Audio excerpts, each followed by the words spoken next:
The SEC is the most talented conference in all of college football. We already know about Alabama, Georgia, Tennessee, and LSU. All four of those teams are expected to be in the college football playoff conversation this season, but there are a good amount of under the radar teams that a lot of people kind of aren't talking about. And one of the most underrated teams going into not only this college football season, but also going into the SEC has to be Kentucky, man. Like Kentucky, prior to last season, they were coming off a 10-win season. And then their offensive coordinator at the time, Liam Cohen, he ends up leaving the coaching staff. He goes back to LA with Sean McVay for one season. The offense struggles. Will Levis struggles. The offensive line wasn't good. They did have two really good true freshman wide receivers and Dane Key and Baron Brown who returned. But for the most part, their offense last season was just all out of wax. It was just all out of sorts. So they lose Will Levis. They lose star running back Chris Rodriguez. And then they go into the transfer portal and they get former NC State quarterback Devin Leary, who missed a significant amount of last year due to an injury that he suffered, but he's back fully healthy. And prior to him getting injured, he was probably the best quarterback in the ACC. You bring him to Kentucky with Liam Cohen coming back after 1 year with the Rams. He returns. You're going to be throwing to Dane Key, Baron Brown, which is probably one of the best wide receiver duos going into the SEC this year. Then your offensive line most definitely should be improved because last year was really out of the ordinary when it comes to Kentucky's offensive line. When you think of Kentucky, the first thing that mostly comes to your head is how good their offensive line performs. They probably have one of the most consistent offensive lines year in and year out every single season. So last year, for their offensive line to perform the way that they did was a bit of a surprise, and I expect for that to change this season. I expect their offensive line to perform way better than what they did last year. Now, their offensive line may not perform at the level that it was prior to 2022, but I do expect this offensive line to at least be solid this year. Then you already know that their defense is still going to be really good. Kentucky always has one of the better defenses in this conference.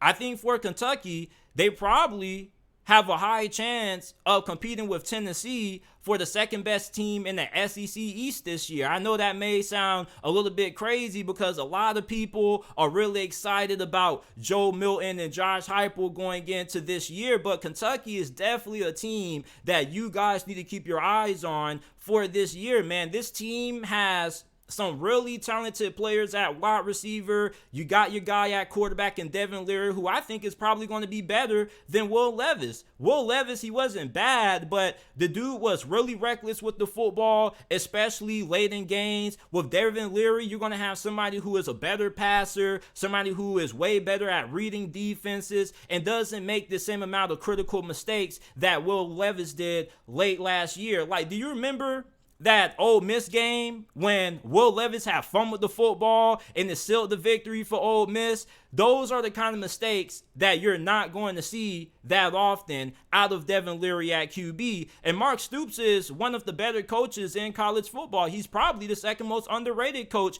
in college football at this moment, right behind Kyle Whittingham at Utah. If people still don't really view Kyle Whittingham as being underrated anymore, if people are actually giving Kyle Whittingham his credit, then you probably could say Mark Stoops is the most underrated and most underappreciated head coach in college football. But I think Kentucky, out of all these teams that I'm about to list, I think they're probably the most underrated going into this season. What about Auburn, man? A large reason why I'm a little high on Auburn is because of the hiring of head coach Hugh Freeze. We already know what Hugh Freeze has done in the SEC in the past when he was back at Ole Miss before he had all of the allegations that came out that ultimately led to him getting fired and whatnot, scandals, all kinds of stuff was going on at Ole Miss. But during his time there, man, Ole Miss was a real juggernaut at times, man. They gave Alabama and Nick Saban a lot of problems. And Auburn, they hit the transfer portal pretty hard, man. They brought in former Michigan State quarterback Peyton Thorne. Yeah, a lot of us are still rooting for Robbie Ashford, but hopefully Robbie Ashford ends up getting the starting nod come next season. Peyton Thorne most definitely should be an upgrade from what Auburn has had at quarterback in the past. And Peyton Thorne, you probably could make the argument and say that he's probably the best QB that this program has had since what, Jarrett Stidham? And even Jarrett Stidham wasn't really lighting the world on fire. So I think Peyton Thorne is going to give Hugh Freeze some stability at QB this year. Their wide receiving core is pretty good. They got a couple of pretty good offensive linemen out of the portal. I don't really know what we're going to be getting out of their defense, but they do have a couple of good players on the defense side of the football, such as star cornerback DJ James, who is one of the best cornerbacks in college football going into this year. And for Auburn, I don't think people are expecting them to compete for the SEC West, but they definitely could exceed expectations and be a lot better than what people are expecting them. Right now, they have an over-under win total of 6.5. This is definitely a team that could end up winning 7, maybe 8 games this year. They could pull off an upset or two because you know Hugh Freeze is really good at that. He's really good at giving some of those top teams in this conference a lot of issues with how good he is at scheming things up on the offensive side of the football. So I think Auburn definitely is an underrated team that you need to look out for in the SEC this season.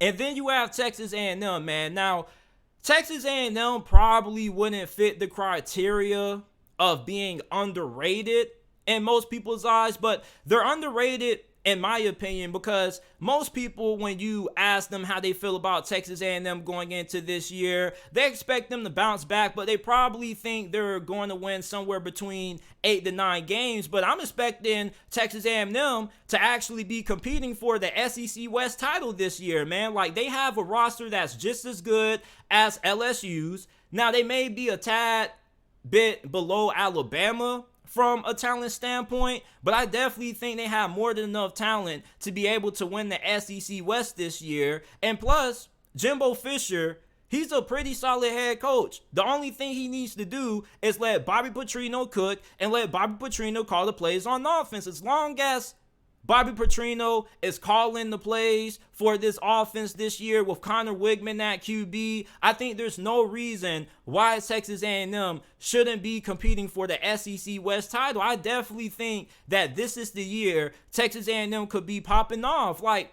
many people in years prior have always been really high when it comes to the Aggies, and most of the times they don't really live up to those level of expectations. Last year, the offensive line dealt with a lot of injuries. The QB play wasn't good. You couple that with Jimbo Fisher's play calling, which he kind of has lost his touch there. Texas A&M this year, though, not too many people are really viewing them as a team that can legitimately push for the SEC West title this year. They're a team that has the talent to be able to go toe-to-toe with Alabama, LSU, and be one of the best teams in this conference. And I wouldn't be surprised if we end up seeing Texas A&M in the SEC championship this season, man. Like, that's just how much confidence I have in Bobby Petrino. Bobby Petrino, everywhere he's been in Division I college football, his offenses have produced. This is somebody who helped develop Lamar Jackson at Louisville, and ultimately Lamar Jackson ended up winning the Heisman Trophy under Bobby Petrino's tutelage. Remember Ryan Mallett, Arkansas legend Ryan Mallett? Yeah, Bobby Petrino had a large part in his development.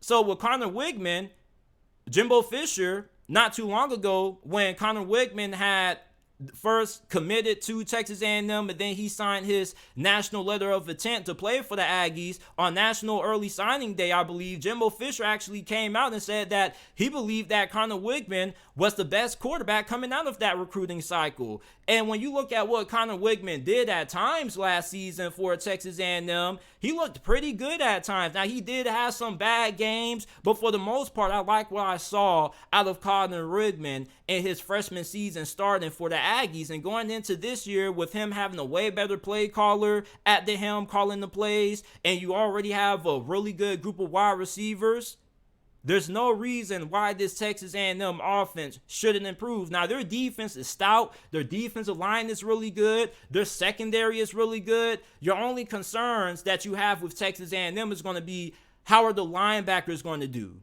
But ultimately, I think Texas A&M is underrated because I think for the most part, people view them as a team that's going to win 8-9 games. I don't think too many people are giving Texas A&M the benefit of the doubt that they're going to be able to compete for the SEC West title this season. But I think there's a strong possibility we could see them in Atlanta come conference championship week in the SEC championship game. That's how much confidence I have in Connor Wigman and Bobby Petrino. Now, Bobby Petrino doesn't end up calling the plays, and Jimbo Fisher still has somewhat of his hands in the cookie jar, and he's controlling the offense. I don't think Texas A&M is going to go all that far this year. I'm really just having a lot of faith in Bobby Petrino as a play caller. And the last team is Ole Miss. This is probably one of the most talented teams that Lane Kiffin has had during his time at Ole Miss. I mean, you have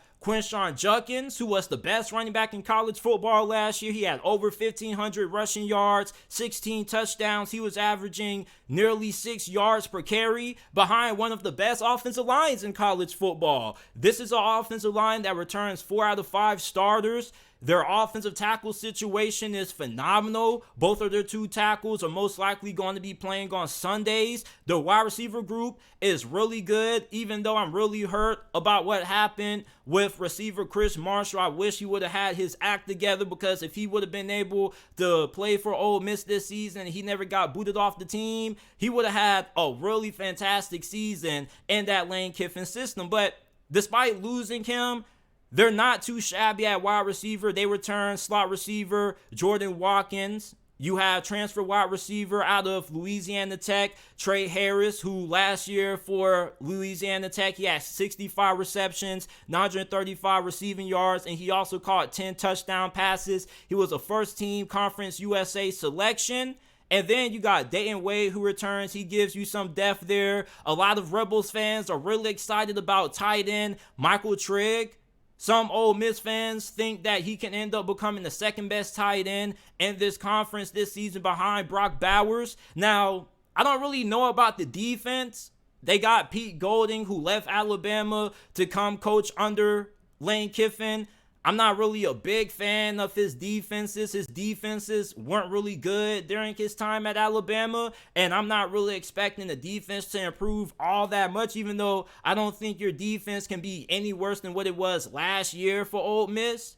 So I think for Pete Golding, maybe there's a chance that this defense makes instrumental improvement. Maybe he goes back and he watches the tape and he changes some things around. But for the most part, I'm banking on the Ole Miss offense to be elite this year. Now, we don't know who's going to be playing quarterback. I don't think their quarterback situation is in a bad state, because you have 3 guys who are all capable of starting. But from watching their spring game, Spencer Sanders,